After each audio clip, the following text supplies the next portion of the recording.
David Zetoony, welcome to Legally Contented. Please introduce yourself to our audience. Great. It's great for having me. Thank you. My name is David Zetoony. I'm the co-chair of Data Privacy and Security at the Law Firm of Greenberg, Traurig. David, you are so much more than that. David, you are the author of a wonderful book called Building a Legal Practice, One Article at a Time. You are also a prolific writer. You've written about 200 articles per year as a partner at a big law firm, as a co-chair of a department, a practice group at a large law firm. So I want to dive into your background and your ability to be so prolific, given the time constraints that you have and that most other lawyers have, and can certainly understand the novelty of you being able to publish as much as you can. So you began practicing law in 2003. I'm not sure there was much of a data privacy, data security practice at that time. How'd you get into that practice area? Yeah, it's a great question. So data privacy didn't exist back in 2003, not as a separate field at least. So I got into it a little bit by accident and a little bit intentional. I remember I was a first-year associate. There was a large company that had had a data breach, and they reached out to my law firm and they said, "We want the cheapest person you have." So no partners. We don't want a senior associate. This is just a data breach. It's something small. And back then, data breaches were small. It wasn't a big issue. So as the lowest biller, youngest attorney, I get handed, here, deal with this data breach. It's a new statute, figure it out. So that was kind of how I started into the field. Over time, my practice just really grew into it. It was kind of one of those areas where I was an antitrust associate at the time, and that had never happened to me as an antitrust associate. No client ever called up and said, "Give us your youngest attorney to handle this antitrust case." It was always, "Give us your most seasoned attorney." And that really appealed to me, that I could really get a handle on something, take a lead on it, become an expert on it. And so I just started doing it more and more over time and really became the expert into the space. What are your responsibilities as a practice co-chair? How much of the work that you're doing day to day is client focused versus administrative, whether it's hiring, whether it's marketing and BD? What's the ratio there between the client service and the firm service? Yeah, I think it's different for every chair of any practice and different between law firms. For me, I do about 80% of my time is client focused, just billing time and originating new matters. And then about 20% of my time is team focused, which for me means training, mentoring, hiring, making sure people are progressing well through the ranks and the associate ranks or the partner ranks, creating resources for the team, seeing areas that the team could improve upon, seeing areas where the team needs more resources, and we can develop those resources internally or bring them in from externally. So that's, all of those are a lot of different competing demands, but that's about 20-25% of my time. Do you see a trend, just like we have executives at law firms, do you see a trend where practice group management could have a lawyer in charge of it, but their ratio between client service and firm service could be flipped compared to yours, 80-20, 90-10, for certain firms with robust kind of flagship practice groups? Do you see a trend toward more of a full-time executive attorney co-chair as opposed to trying to keep your toes in both sets of waters? Yeah, not just a trend. I mean, that exists at some law firms where you'll find practice chairs who are not as engaged in the practice of law. I think it's culture. Just different law firms handle it differently in different practices. My view is you would lose more than you gain by becoming full-time management. One of the ways that I stay tied into my group and tied into kind of building the group is because I continue my practice. Most of my time is still client service, so I have a really good sense of what clients need, whether it's need provided by me or whether it's need provided by the other members of our team. Once you start distancing yourself from the practice of law, my personal view is you can't really be that effective of a leader on the subject matter area. You just lose the connection between kind of what the rest of your members are doing and what they need to do to build kind of into their practice and into their own individual practices. It's a funny thing, whether you're a lawyer, whether you're a fast food worker, whether you're an accountant, if you listen closely to what your clients and customers are telling you, you can kind of pinpoint where you should move next. And that's a great point that if you're an attorney and you might still be keeping up on statutes, decisions, and administrative agency actions, but if you're not there in the day-to-day listening to your clients talk to you about problems they're facing, issues on the horizon, seeing them at conferences, I can understand how you start to lose touch with that pulse of the industry, pulse of the practice, which can have down the road ramifications when you're not staffed appropriately or you're not pivoting to an area of the practice that seems to be in demand based on what clients are telling you. Yeah, absolutely. I think it's a great point. And the analogy to fast food is not that so far off, right? Can you imagine a manager of a McDonald's who doesn't actually work the register, clean the store, get the work done? They just sit back and watch everybody else do it. Yeah, that model doesn't work. At the end of the day, like, they're not going to be respected by their employees. They're not going to know how to do all the different job functions. They're not going to know how to train people. It's the same for lawyers. If you disengage from the practice of law, you really kind of miss that connection both to the clients and both to the associates and the partners in the group. Speaking about connections to clients, you spent, a decade and a half, 17 years at Bryan Cave before you lateraled to Greenberg, Traurig. And I'm curious, as someone who was merely a senior associate, never got to the partner level, I always hear about partners talking about they lateral because they need a new platform to serve their clients. I'm curious if you were a lateral for that reason, but more generally speaking, what was the shift like for you having come of age at Bryan Cave, both literally and figuratively in terms of your practice, and then moving to Greenberg relatively recently? Tell me a little bit about your mindset there, and also how important was your book of business and your ability to generate clients when it came to making a lateral move and considering such a move? They're great questions. So I was at Bryan Cave for almost 20 years, like you said. I set up the data privacy practice there. I chaired the data privacy practice there. And then a big portion of the data privacy practice came with me to Greenberg Traurig. It was a hard move, partially because Bryan Cave is a fantastic law firm. So I wouldn't have stayed there for 20 years if it wasn't a great place to work. And I've been really fortunate to work at two AmLaw 50 firms, which I think are exceptional. The keywords you used, they're really true. I know a lot of people say it. People move typically because they have a platform that is just a better fit at some point in their practice. And for me, Greenberg Traurig just ended up being a better fit. Geographically, it's the largest law firm in the country, so it's got offices everywhere. Size-wise, it's one of the top 2 or top 3 law firms in the country. So one of the appeals for my clients was, if I have a client that is sued in Miami, or if I have a client that's sued in Los Angeles, or if I have a client that's sued in Philadelphia on data privacy issues, we can staff it. And just from the sheer size of the firm, we probably are the most experienced litigation shop anywhere in the country. It's the number of times I do a search on opposing counsel and find out we've defended more cases. That was a primary draw. The other draw is, the DNA of Greenberg is very growth oriented. And our practice was very at this stage where we wanted to continue kind of the growth trajectory. So coming over here just provided a better platform for increasing that growth. And I think you mentioned also book of business. How important is that? I was an associate once. I wish I could say it's not a huge factor. It opens up a lot more doors. So if you do have a larger book of business, it means you can plug into a lot of different platforms and be thinking about, how can I better serve that book on a different platform?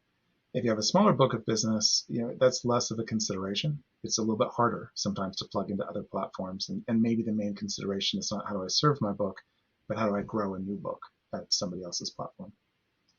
At what point in your legal career did you come to understand, or were you told that marketing and business development were going to be things that you ought to consider spending time in and developing if you wanted to advance in your career, if you were told that earlier point in your career?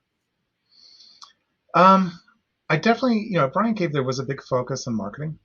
It was a different focus. So what I was told early in my career was, focus on relationships and building up those relationships, which I think is excellent advice.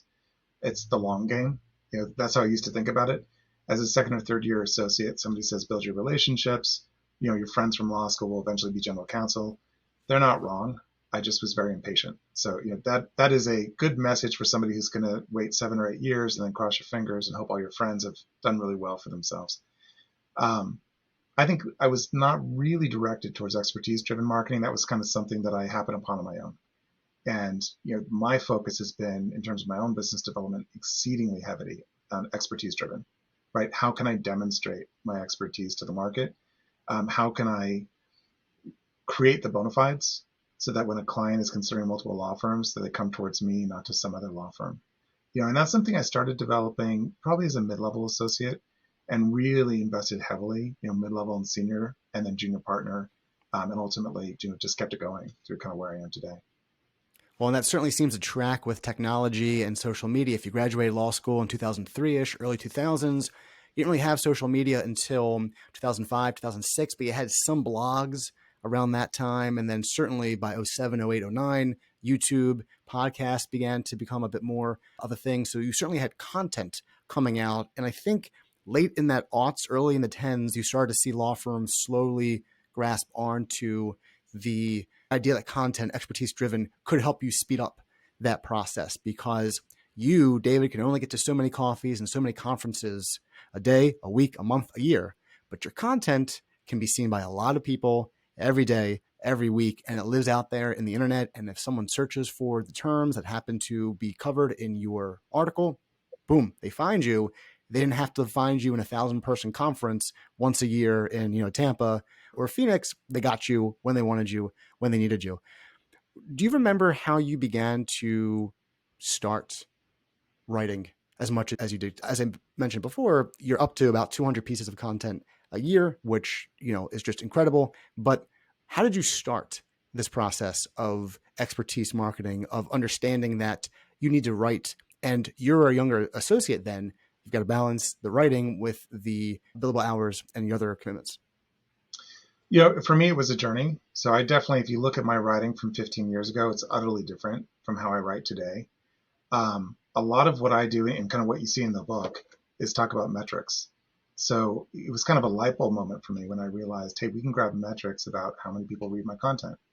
And then it was guess and check, right? You write something, you see how much time it took you to write, and then you check the metrics. And I'm sure my first couple articles, like a lot of people, when you check the metrics, you're like, wow, I spent 15 hours for 5 people to read this article.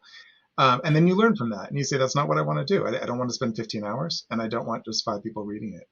So it was a evolution, a kind of a long evolution for me, over a decade evolution on how to change my writing, change my approach, change the topics I was going to write on to try to, lower the amount of time it took to write and increase the amount of content. But I also think, Wayne, part of it was a sea change. I think you already flagged it.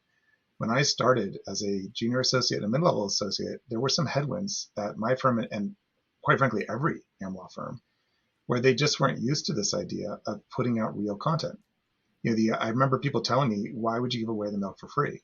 Right. And I'd get criticism as people would review my articles. I'd always have to have a partner, obviously, review an article. He would say, I don't think we should be telling people what the answer is. I don't think we should be telling people the analysis. They should come and pay us for that. That, I think is a generational difference, which I grew up with the internet. I grew up with people want an answer. They want to go find it. They don't want to have to call up and do an engagement letter to get a 10-minute response on something. And a little bit of a miracle on 31st Street. If you can tell them what the answer is and you can do it in content and they can read it and they can get it how they want to get it, quickly and for free, they'll come back to you. And they'll come back to you with the next question, the next question, the next question. It's not that you don't develop business. You do develop business. But you got to show them the value. And I think that took me some time to personally understand and then how to train other people to say, look, it's not bad to give away real content and real thought leadership instead of just the same old blog with a list of questions at the end that you should call about. We started this conversation with a McDonald's analogy. Now's a great time for a Costco analogy. And the analogy is, when you create your thought leadership content on an ongoing basis, you are like the friendly Costco employee standing at the aisle with a little microwave and little samples of food, which I think they're back to it now. They're post-COVID. They're back to sampling. You, the attorney, are giving little samples of your thinking, a little sample of your knowledge and the wisdom that you have and your approach to certain things, and maybe even your style and your personality in your content. And it boggles my mind that even today, there are some lawyers who believe that you're going to automatically give out your special sauce, to the extent there is special sauce, if you write a blog post or an article about some issue that is of importance to your clients. But the idea that a client would then read your article very closely and say, we don't need outside counsel. We'll have the second-year attorney handle this. I mean, look, David wrote the 5 red flags to worry about. We're good here. It doesn't make sense to me rationally, yet that generation of attorneys and that way of marketing was always, well, just get your name out there, get your face out there, and they'll come to you. And then once they hire you and sign the retainer and give you a 5 or 6, 7-figure check, then you can show them the way that you think. But that's just not how things work today. It's so funny that you still have a generation that is fighting the idea that we can talk freely about legal information, not give out individualized legal advice, but we are talking about general legal Yeah. information that makes people actually realize, hey, this David guy, he seems to be really up on the statutes. He knows what he's talking about. We should give him a call. Yeah, no, I think it's great. It's interesting. I'm going to see how far these fast food analogies go, but the Costco is great. And I think that was a realization for me is if you're going to sell something, and this goes to the quantity, why do I write 200 articles a year? I know that's extreme. I'm under no pretense about it, but I remember, some people saying, well, do you just do one or two or three? That's it. Check the box. That'd be like going to Costco and every year they give out 2 or 3 samples and they think, hey, why aren't we getting repeat business? No, that's not how it works, right? It works because you are constantly giving out new products. You're constantly giving out, try this, try this, try this, and exposing people to the variety of stuff that you can offer them. That's how it works. That's how Costco sells new products. So I do think quantity is essential. And to your point, you also have to show them what they're buying. And you have to show them this is how I think. This is the type of analysis you're going to get. I always, for those people who said, hey, that's giving away the milk for free, don't do it, they should be calling us up.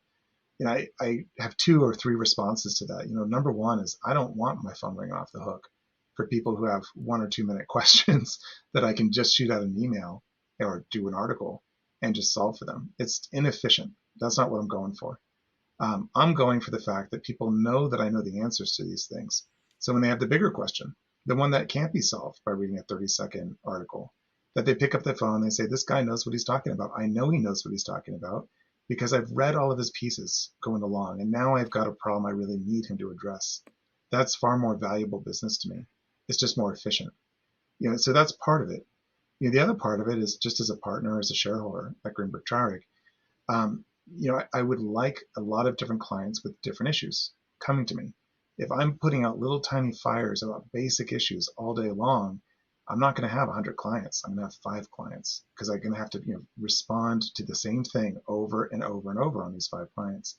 If I can, again, address the needs of the 100, it kind of opens up the stable. It's more clients and more companies that trust me, understand what I know, and more opportunities for them to kind of bring more complex issues to my attention. You raised a number of great points I want to talk about too.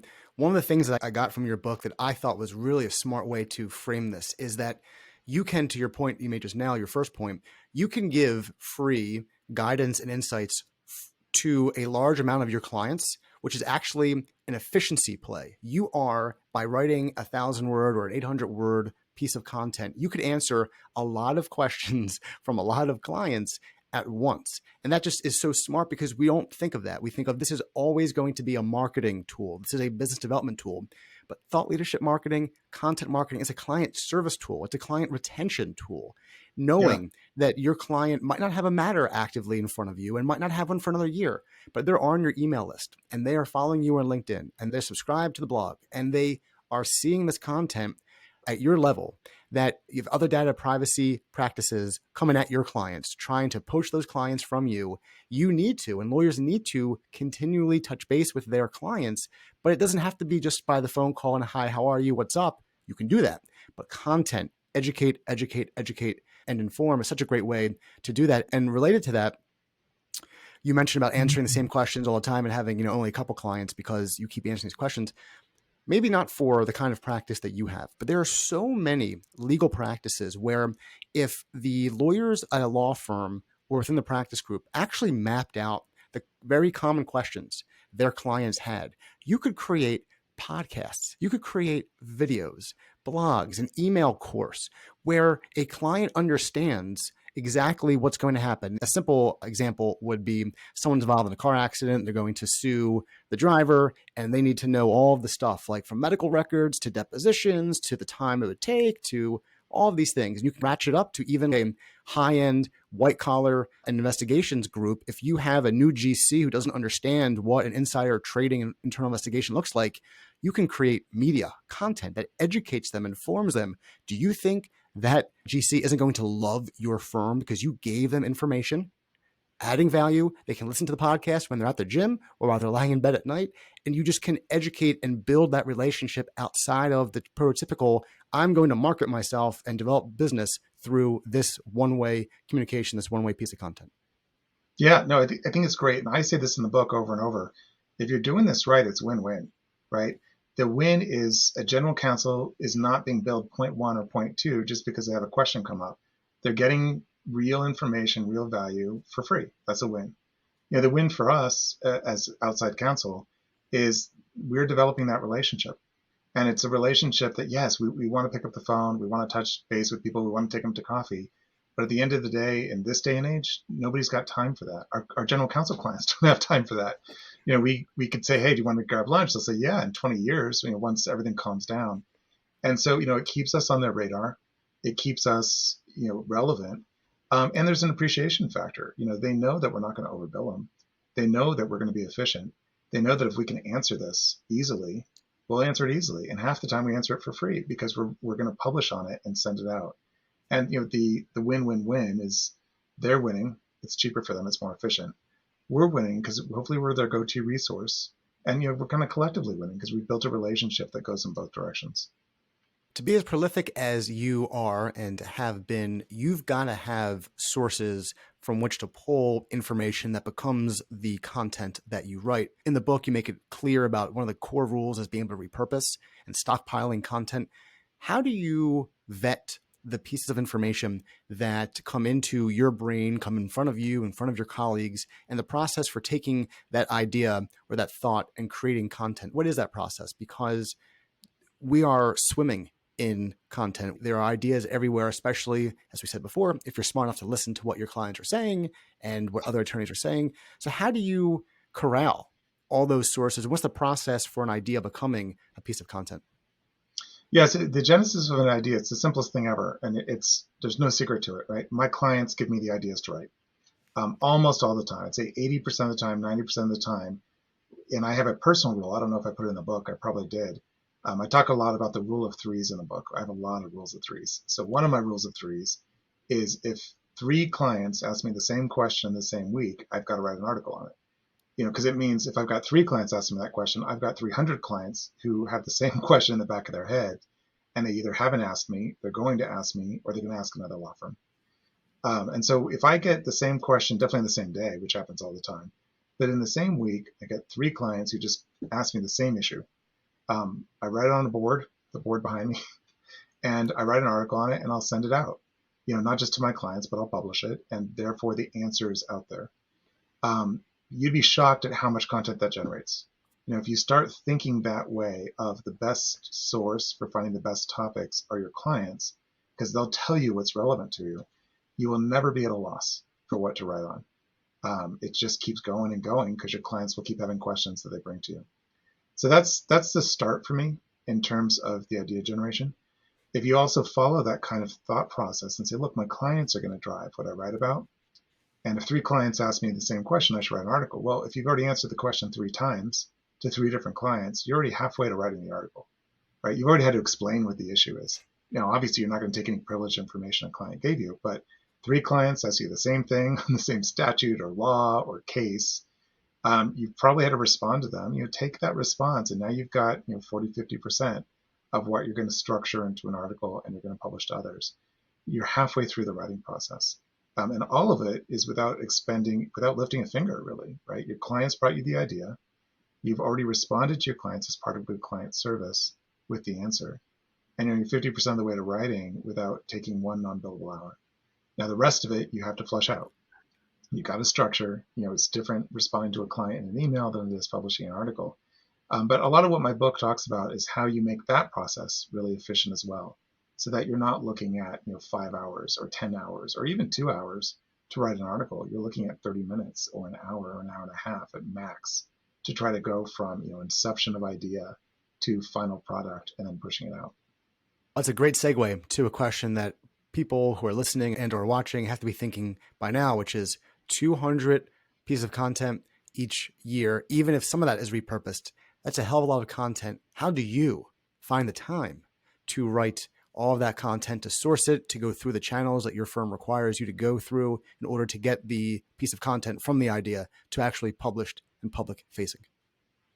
Yeah, it's a great question. And look, 200 is extreme. I don't know if there's any statistic on this, but I'd probably wager that I write more than every other attorney I know in the firms that I've been at, I probably write more than every other attorney combined. You don't have to hit that quantity. At the same point, that's not impossible. And a lot of it goes to the rules in the book. So in the book, I sketch out kind of 8 rules of writing, which are things that I've developed over time, right? It took me a decade to figure these out. And if you look for a commonality among all the rules, one of the commonalities is just efficiency. Like, how do you take this writing process that for some people, if you just start writing your first article, might be a 5-hour exercise. How do you take that and reduce it into an exercise that takes minutes? And each one of the rules is slightly different, but they're focused on it, right? So rule 1 in my book is about efficient writing, coming up with a structure. You should never be looking at a blank page being like, how am I going to write this article? Instead, you should know, look, I'm going to write this article like I wrote the last 100 articles. Just like if you're writing a brief, a legal brief, nobody says, how am I going to write this motion to dismiss? How am I going to structure it? You're going to write that motion to dismiss like you wrote the last 100 motions to dismiss. The content will be different, but the structure will be the same. Short, that's the second rule in the book. One of the big mistakes a lot of attorneys make is, I'm going to write an article and it needs to be 2,000 words or 2,500 words. And I really challenge people to say, look, articles do not have to be long. And the best articles, the ones that I think are most receptive to in-house counsel, are incredibly short because they don't have time. Nobody has time to read a law review article. So now when you start conceptualizing, look, I can have an article and it could be as short as 200 words. It could be short as 100 words. Combine that with already have a structure. And now you're really looking at just shortening that writing process down to minutes instead of hours. I won't go through all of them in the book, but shelf stable and recycling and the rules of 3, which I talk about, are that concept of, once you write once, try to repurpose it in multiple contexts. And sometimes it's just as easy as taking an article you wrote a year ago or 2 years ago, brushing it off and updating it, and then republishing it. Again, you've shortened I could write a new article, which might take me an hour, or I could take an old article that's still relevant, and maybe something's changed, maybe nothing's changed, but update it and make it relevant to in-house counsel so they know that when they read it now, this is the 2023 update and it can be relied upon rather than a 2020 article. Again, all tricks to try to really shorten that writing time. Once you've done that, and once you've shortened writing time, you'd be amazed at how much you can write. Same amount of time, right? If I spend 150 hours a year or 200 hours a year writing, you can either write 1 law review article or 2 or 3 law review articles.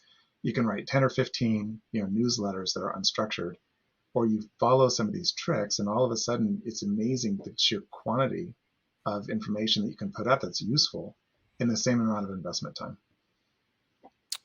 You call it shelf stable, I call it non-perishable, but the idea is so astute because too often, and we'll cover this a little bit later in the conversation, the idea of newscasting and that lawyers want to be the ones who break the news. And when you tie your analysis to a news event, you put an artificial expiration date on it. And to your point, it limits the recyclability, it limits the repurposing. Whereas if you took a step back and instead of talking about 5 things power plants need to do ahead of Hurricane Irma, you just say 5 things power plants should do in advance of hurricanes. And then you take a step back and say, actually, what about all inclement weather? And now we're talking about what power plants should do in the face of inclement weather. And now we've gotten more bang for the buck. We can go back to that article every year to update it based on best practices, based on case law or court rules if it's applicable. But why give it an artificial expiration date? You end up working harder because you have to rewrite that article down the road because you've pegged it to something that today seems super timely. But go now read an article from 2017 or 16 regarding some news event, and you're like, wow, that was a long time ago. I forgot about that. It automatically taints the content because people think, well, the content regarding a dated event, the content itself must be dated as well. Yeah, no, I think that's 100% right. And whether you call it perishable or shelf stable, it's the exact same concept. And it's shocking to me because attorneys keep running into this mistake. It's like the most common mistake I see from anybody writing articles. They think that they've got to tie it to these news events. And I think they're 100% wrong. And you don't even have to wait 2 or 3 years. I mean, think about COVID. It's just 2 years ago. But who's even going to read an article that says how COVID impacts FMLA leave, right? Pick any topic you want. And if you read it today, even the title, you'd just go to the next article. You'd be like, that's yesterday's news. So you're not even going to get the person reading it. Versus if you had something that said, how can an epidemic or how can pandemic, which is still a little bit singular, but how can an epidemic or how can seasonal flu or something impact FMLA leave? Well, now it's an article that somebody could pick up this year, next year, in 5 years, in 10 years, and it's got relevance because it's shelf stable. It's not tied to some kind of news event that's going to go away. And as you said, you can also repurpose. You can take a shelf stable article, and if you want to spin it out for new events and the next pandemic or the next natural disaster, you can always change the title and update it a few pieces. But you've got that base document, which kind of can go on into perpetuity, really. One of the great things about your book is that it focuses so much on these systems and these processes. It's not a book about grammar. It's not a book about trying to write the sexiest clickbaity headline. As a matter of fact, it counsels against clickbaity headlines. But the value of the book, I think, for many lawyers and in-house marketers and business development folks is that it gives a structure and it gives procedures and processes so you can organize your writing. It's not you with a big cup of coffee or a big smoothie next to your laptop with a blank screen and a blinking cursor and you saying, okay, I'm going to write this article today. It doesn't have to be like that. Rarely are the best writers like that. That's like the old kind of romantic Hemingway type of writer. That's not how content is produced today. So I think your book is very helpful in terms of giving those processes and procedures. I want to talk about your book in depth a little bit in a moment. I'm curious, you mentioned it actually in your book, but when did you start to see your writing efforts bear fruit? Where were you in terms of your career? And what was the indication that, this is actually a worthwhile endeavor and worthy of continued investment of my time? Yeah, it's a great question. And look, I've mentored associates throughout my career, and other attorneys who are not my associates, but who want to do writing. And one of the biggest problems I see is this like misaligned expectation. Like I wrote 2 articles and I got no business, right? And therefore I'm not going to write again. It's not worth my time. And part of that is they just don't understand how it works, how business development works when it comes to expertise-driven writing. If I had to draw an analogy, I'd say it's like a savings account. So, if you want to live off your interest and you want to become, independently wealthy, you don't do that by putting some money into a savings account and then just quitting your job, right? You put money in every month, and every month it'll generate more interest. And it's that compound interest. As it generates more interest and more interest and more interest, after a while, you're going to have a lot of money there. It's the same for article writing. So very rarely will you write one article, put it out, and then you're going to get some kind of client that comes back. It happens. More often, this is like putting money into a savings account. Piece after piece after piece. You put 100 articles into that savings account, each article generating interest, each article kind of building on itself. That's when you start getting more clients. And a lot of times, sometimes a client will actually email me and say, hey, I read this article. I want to talk to you. Let's set up a time, and I want to investigate retaining you. A lot of times, it's not linked to one article. I'll get emails that'll say, I've been reading you for the past 3 or 4 years on ad tech or data privacy or GDPR. I've never had a reason to reach out to you, but now I do. And I was just wondering if we could schedule some time to talk. So it's not one article, right? It's the compendium. Like it's the overall ethos that they've seen your name out there and that you've just kind of inundated the market. That happens to me far more often than I read one article and I'm going to call you. And the other part of it is even when I do, and I have one that came in yesterday or the day before, I did read your article and now I'm going to call you. It's not an article I wrote last week. They read an article I wrote 4 years ago. So again, part of it is this concept of you publish and you don't know when it's going to come back. You don't know when it comes back, whether it'll be tied to one article or multiple articles. And you just have to realize that over time, you're going to build up this kind of wealth of expertise and wealth of recognition, and it will pay dividends without a doubt.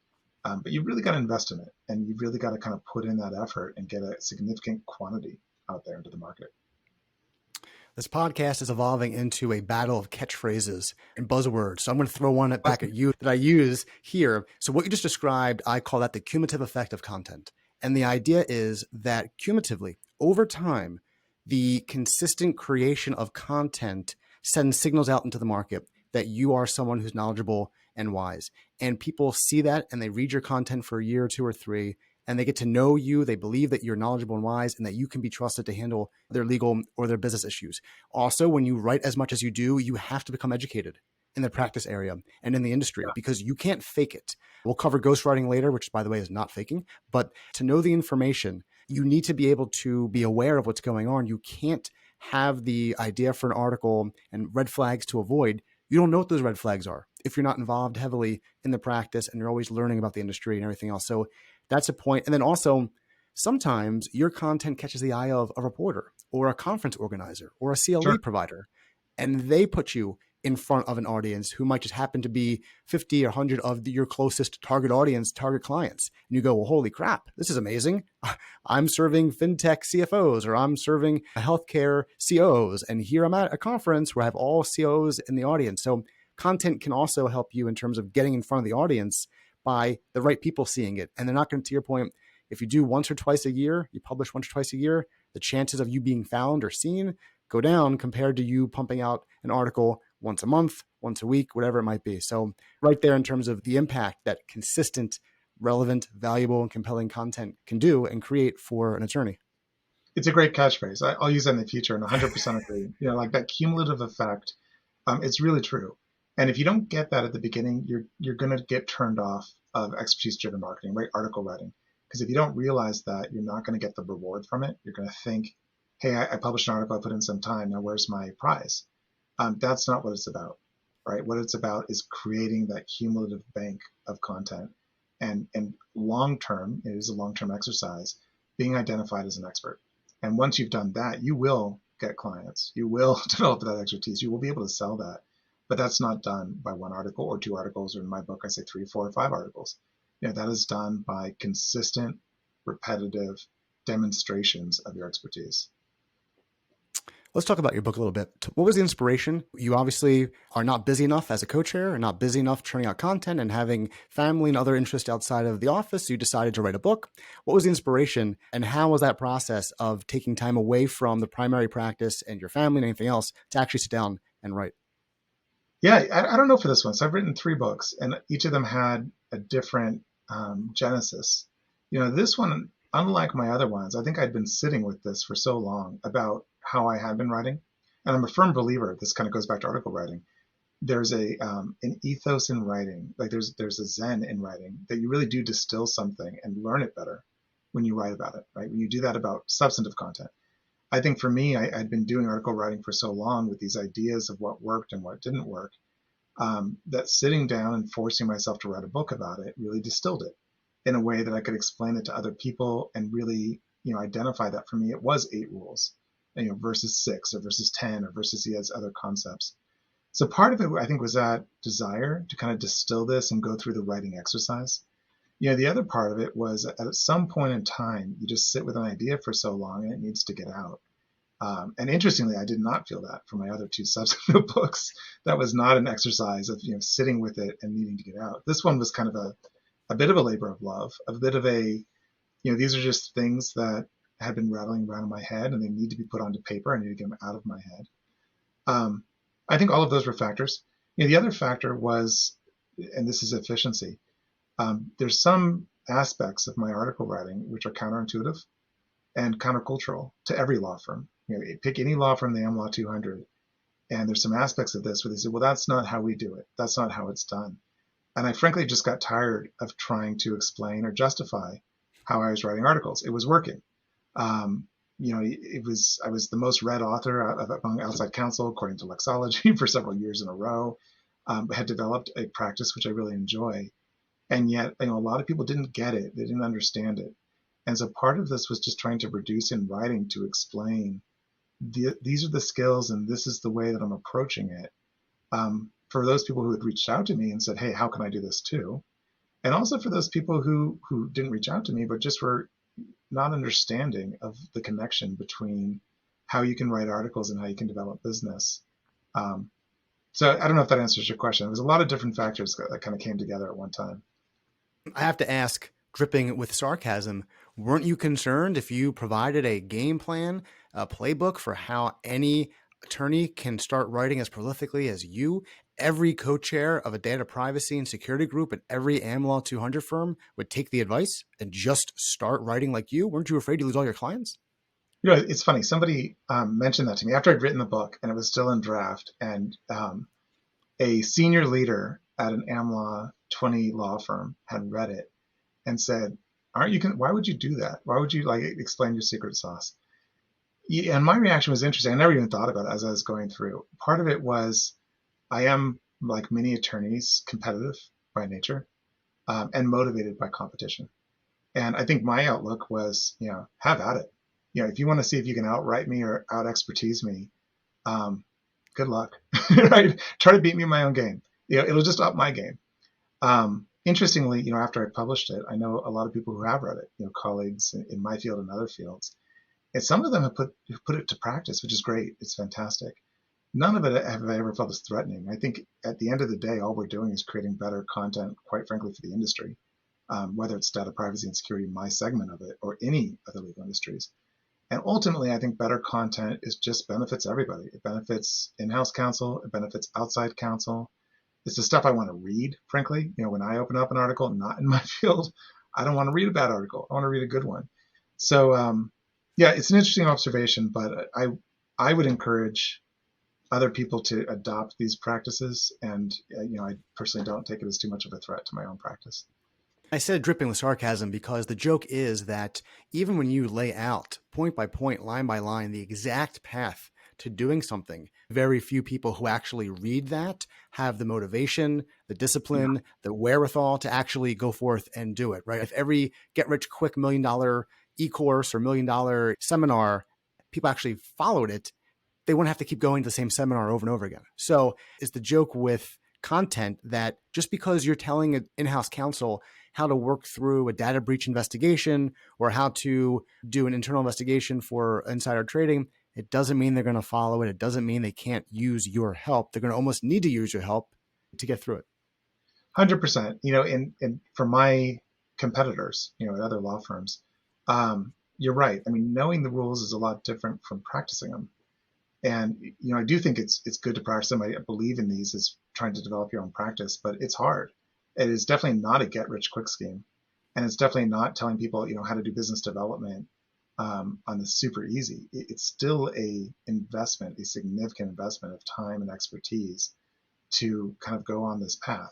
But I'd say, and I think what the book is saying is, look, if you're going to invest it in the right way, and here's how you can invest in the right way to get returns, instead of putting in all that time and riding into the wind.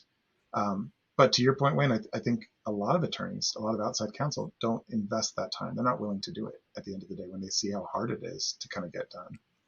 So having you on this episode, this podcast, is a treat for me because the people I interview and talk to on this podcast think deeply about their content and their marketing and business development efforts and the content they produce, but they don't always think deeply about the bigger kind of world of content. So I was hoping we could talk a little bit in this last portion of the conversation about some content creation questions, concepts that I want to hear your opinion of because I have strong feelings. I'm curious, someone who obviously thinks about content as a whole and not just in his own neighborhood, in his own world. I think you might be someone who might have some opinions. So I'm curious, generally speaking, why do you think law firms have such problems publishing interesting, appealing content? On one hand, a lot of it is wishy-washy. It doesn't take a stand. It just says there's this, then there's this. There's no personality to it. You mentioned in your book the puns in titles. I just want to roll my eyes. Sometimes I fall back because the puns are so bad. And newscasting. Those are three things that I see as big problems that create unappealing content: wishy-washy, puns, dumb jokes, and newscasting. I'm curious, what do you see as the causes of unappealing content at firms? Yeah, there's so many causes. So wishy-washy content, I usually attribute that to the attorney doesn't know what they're talking about, right? So a lot of people, they pick a topic they don't really understand. Like they pick something, they think of it as marketing or business development, something they want to get into, not something they actually are an expert in, which is a mistake. And what they end up with that is they're writing about something they don't truly understand. They're going to equivocate because they don't want to take a position because they don't know what position to take. And they're also not sure who their client might be. And so they don't want to take a position that might, offend one client or another. I think when you start looking at the writing of people in any field, not just mine, of people who really know their stuff, you find they're not wishy-washy, right? And it's not legal advice that you're giving, but they're not wishy-washy. They may give two positions. They may say, this is how it could be interpreted, and this is how it could be interpreted, which isn't, I wouldn't call that wishy-washy. I'd call that just explaining it. But they'll come to a conclusion. They'll tell you the answer. And that is the confidence of knowing what you're writing about. So I think that's one kind of, I don't know if it's a mistake, but I think I see it often in attorneys at all firms where they start writing on topics they don't really know. And the recommendation I give to them is stick with what you know. you are an expert, right? And it amazes me how often you'll find somebody who really has expertise, which is every attorney at a law firm, and they start writing about the things they don't have expertise in because they think the things they do have expertise in are boring or everybody knows it. And they have to step back and say, no, like I do know something that I can write on. I don't have to be wishy-washy about it. It's going to be easier for me to write on it, and I don't need to pick the topic that is outside my comfort zone. So I think that's one mistake. Newscasting is my personal pet peeve. I think it's part of it's laziness, and I think the other part of it is just doing what you think intuitively people want to know.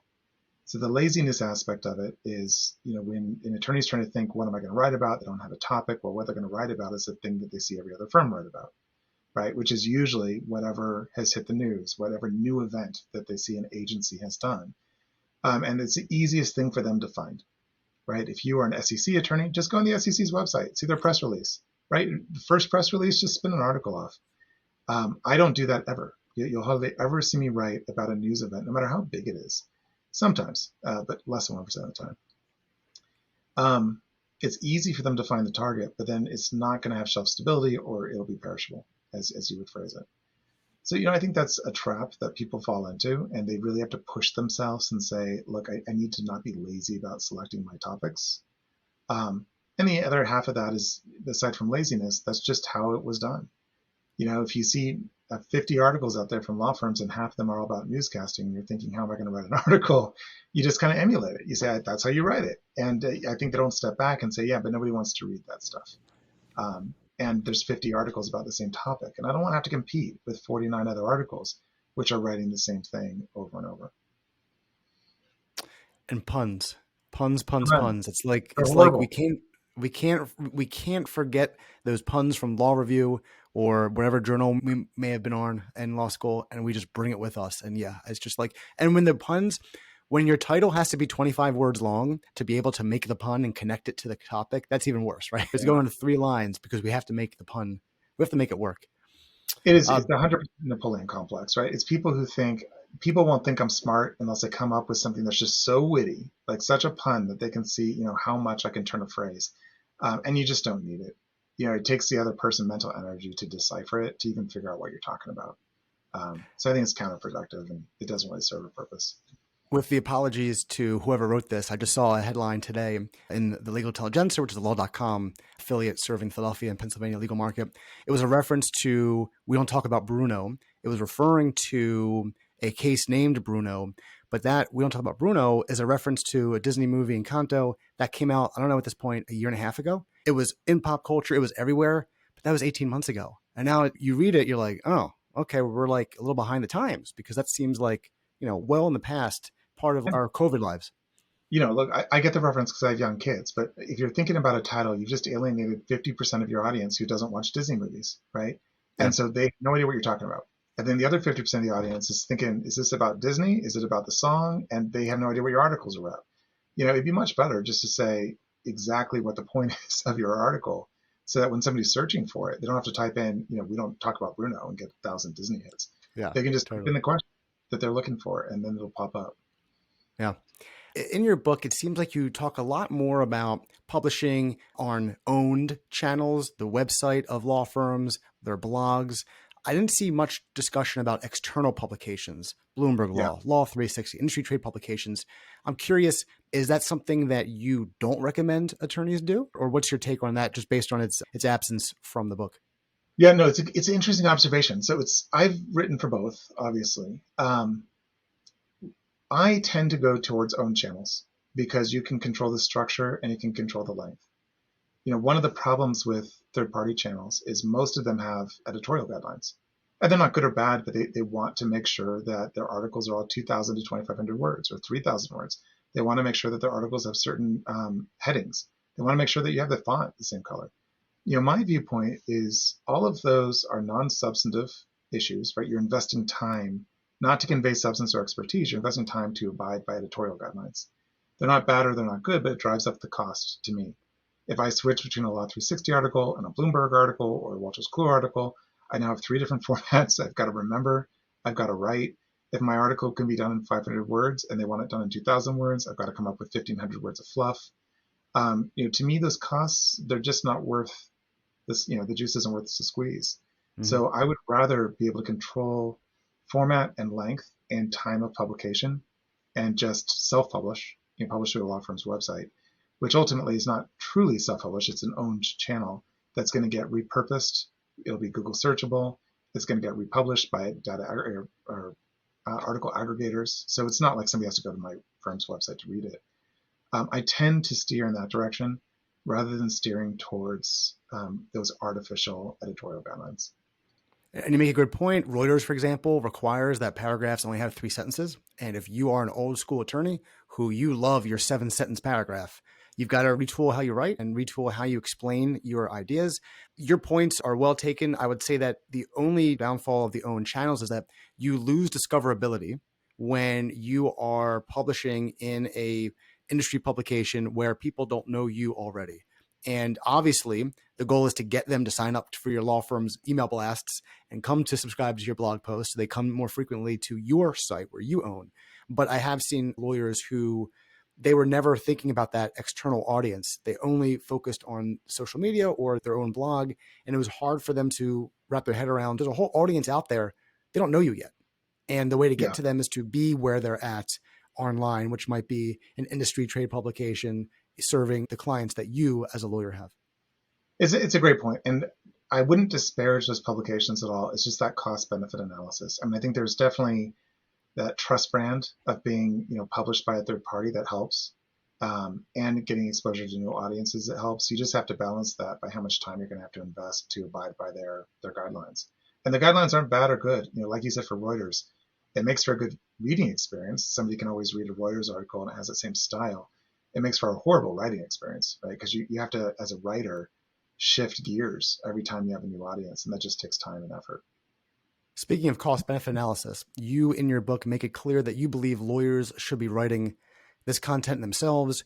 You frame it more about not delegating to the poor associate who's got 2,500 billable hours and might not even get their name into the darn article, especially if they write less than 25% or they contribute less than about 25%. I'm curious about your view of ghostwriters. I make no bones about what I do as a thought leadership ghostwriter for the largest law firms and the partner to the largest law firms in the world. I'm curious your views on using external ghostwriters, especially for the contributed publications that we were just talking about, Reuters Law 360, not necessarily the quick hits that lawyers can produce fairly easily if they have the time. No, it's a great question. So one of the rules, I have 8 rules in the book, and one of the rules is do it yourself. And you're absolutely right. That was really focused on what happens at a lot of large law firms, which is partners saying, hey, associate, I've got a great idea. Go write this in your time, bring it back, and let's publish it. And by let's publish it, let me publish it, and let you have the great experience to write it. That rubs me the wrong way on so many levels.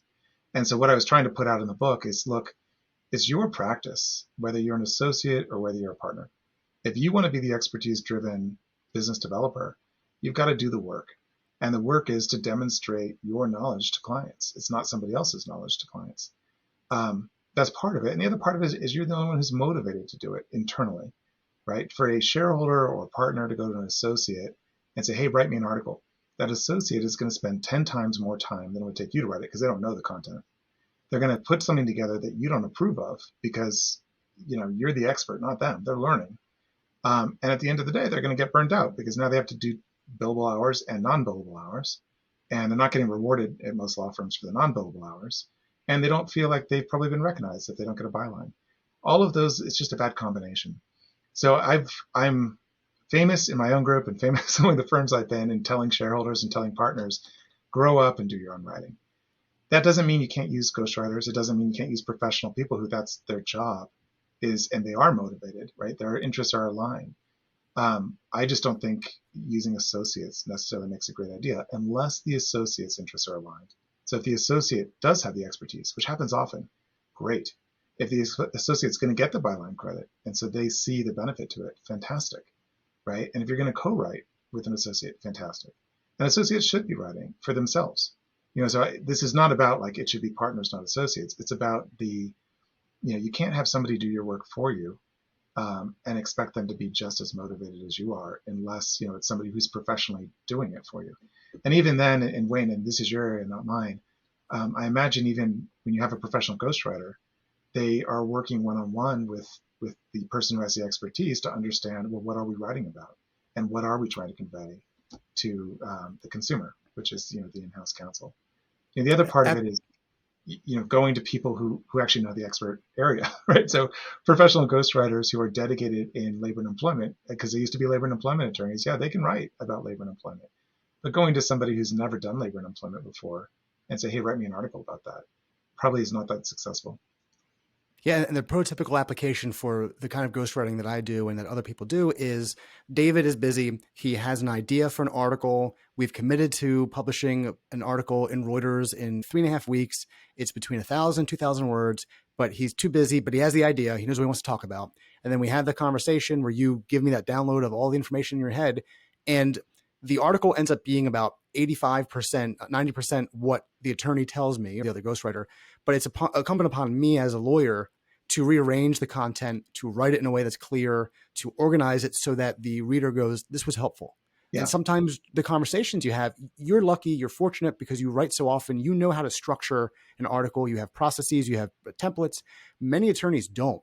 They have an idea and they have what might end up being a 5 red flags to watch out for, 7 considerations to factor in type of article, but they don't know that. They just start talking about some aspect of a case. And I think that's what separates the better ghostwriters from the not great ones, because they can see as the, it's like, since you have kids, like the Lego movie, when the Legos are coming together in real time to build something. When you're talking to a lawyer and you understand where the point is being made and how this is proceeding, you can almost outline the article on the fly.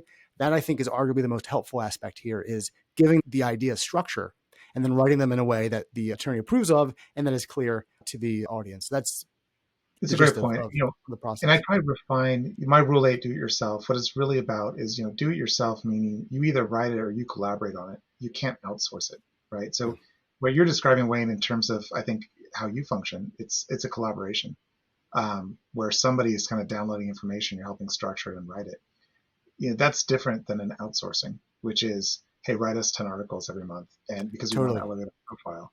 And that's what I'd say, for my book is you do it yourself means you've got to be invested in this process. You've got to participate. It doesn't mean you have to write every word. And as I say in my book, look, I would never take byline credit. Hopefully I never have, where I haven't collaborated. And by collaboration, meaning for me, I've got to write at least 25% of it. So if I edit 2 words, I'm not taking credit. If I rewrite, big chunks of it, or I'm really contributing to the structure, really contributing to the analysis, sure, I should get a byline credit for it. That's always been my guiding rule. And it probably goes with the same with ghostwriting.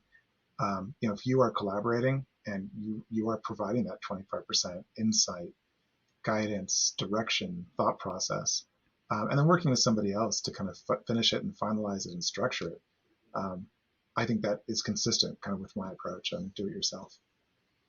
Well, that's great. I won't have to edit this part of the conversation because you agree. That's helpful. Normally, I end the podcast with asking for a piece of advice based on your experience writing, producing content. But because your book is so wonderful and so full of advice, I'm not going to ask that question. I will encourage people to go buy the book if they're curious about how to write in a more systematic and process-driven pace and to create content that can really help them build their prominence and their authority in their practice. But I want to throw a curveball at you here. I'm curious, what do you see as the future of law firm content creation? Everyone's talking about ChatGPT to the point where all of the blog posts about ChatGPT written by legal marketing firms read like the future of AI, where it'll be boring and plain vanilla and saying the same thing.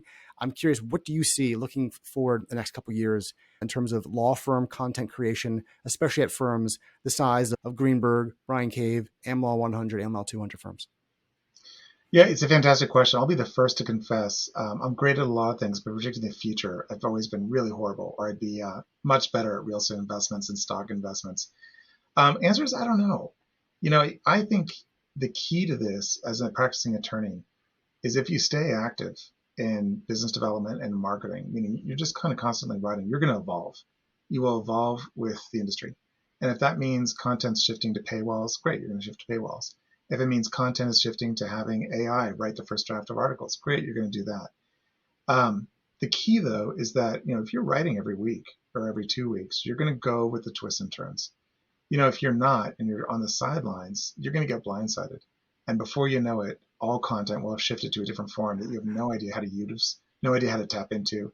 and you're not going to have the connection to your client to even know where they're looking for content or what content they like. And so it's kind of punting. I don't know the future, but I know that my clients will tell me as I keep going along in this process of clients telling me what their questions are, telling me where they're reading content and how they're reading it. They'll be the first ones to inform me as their preferences change. I think AI is interesting because it's often back-looking. So asking it to interpret a Ninth Circuit case regarding class cert or class standing might be an interesting application that it could hit down the road. We know that Lexis and Westlaw have these services where they can decipher holdings and facts of cases and create standalone content from them. So I think that might be down the road. But I do think you mentioned paywall content. I think there'll come a day where lawyers and law firms are going to start creating more content that is not quite the kind of content that they would give out for free. It's a bit more in depth, maybe talking about trends, industry analysis. It's more along the lines of thoughtful conversation that they would have one-on-one with a client, like advising them on a trend they see, but they'll be able to scale it and maybe charge $5,000 or $10,000 a year for access to this database of our analysis and trends. I think that might be an interesting way to build a practice and maybe even have younger attorneys who love data, who love trends, cover that and get their name out there in a non-traditional form compared to the law.com and law 360 type articles. Yeah, it's a good point. David, you've been so generous with your time. It's been a pleasure talking to you. How can people get in contact with you if they want to learn more about you, your practice, your book, your methods? Yeah, anybody should feel free to reach out to me. So David.Zetoony at gtlaw.com. I'm always interested in talking about just different ways of conveying information, really is what it comes down to. But Wayne, it's been a pleasure, and thanks for having me on your podcast. David, thank you. It was a pleasure.